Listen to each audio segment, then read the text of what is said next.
Salam aleykum. Deməli, natrium üstəgəl su əmələ gəlir natrium hidroksid üstəgələ hidrogen 2 yazıram. Bu deməli 23 qram. M qram yazıram 46. Bu da deməli 36. M buradan bərabər 18 qram su sərf olur.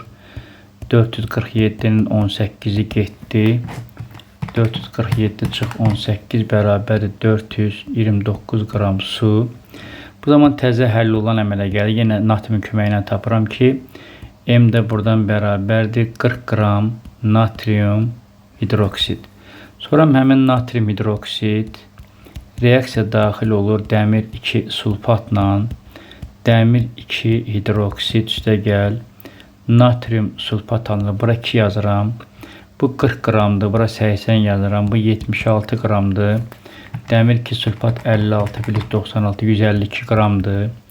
0,5 bunu buna böləndə, 0,5 bunu buna böləndə, yəni ikisi tam sərf olunur. Çöküntüdən işim yoxdur. Həll olanı tapıram.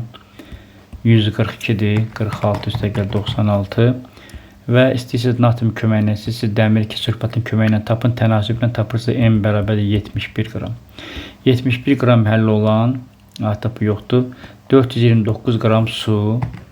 Deməli 71 üstəgəl 429 bu 500 eləyir. 71 də 500-ün 71 də deməli 500-ün 14,2%-ni təşkil edir.